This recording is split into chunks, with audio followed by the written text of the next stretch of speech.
As you know, last year we struggled with our buses, and in order to bring a more efficient set of routes, we had to move our transportation for our middle school.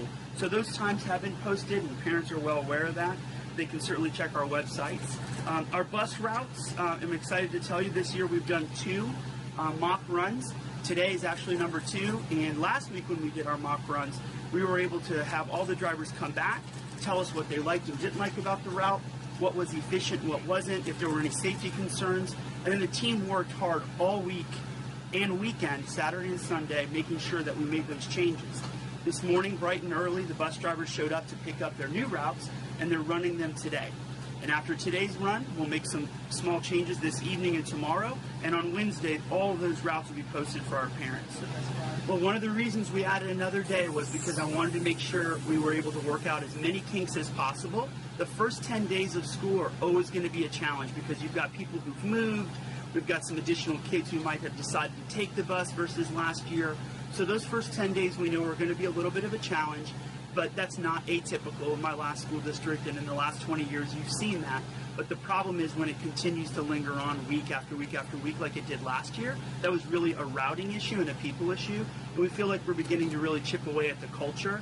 The pay increase certainly helped, the new management, the idea that we're working together and collaboratively with the union. And, bid day was fantastic this year compared to last year. We had a standing ovation when we went and talked to the bus drivers, as opposed to last year.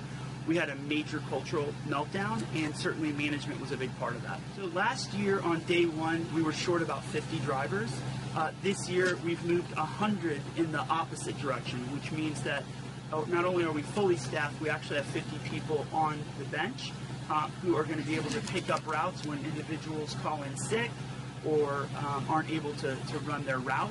We also have a backup plan on top of that, which we used last year, which basically are bringing in the folks who are routers and mechanics and others who have CDL licenses and have the training they need to drive. So this entire summer, I'm so proud of our mechanics. They went bus by bus. They checked security cameras. They checked air conditionings. They've worked really hard to make sure that the AC is working. So we're really in a much different place. And I think part of that is really just being more proactive. And another piece is having the bus drivers look at their routes, sit down with their leaders in their group, and get the kind of feedback that we need ahead of time.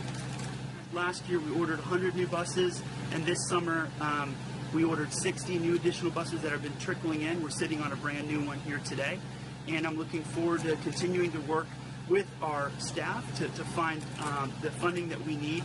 And certainly the 1 cent sales tax does include us going back and every year purchasing about 10% of the fleet. That's really what you ought to be doing. Money in any position matters, but particularly in a position like this where our drivers may work with us for 10, 20 years, seeing 10, 15 cent pay increases in a year, it's just not sustainable. We were losing a lot of them to other bus agencies like the local Palm Tram, and that's not going to stop. We're going to have to keep making sure that we stay competitive. But the major thing is culture. We've got to make sure that we work collaboratively with our bus drivers. They feel like they're part of the team, and I think we're really starting off in a good foot this year.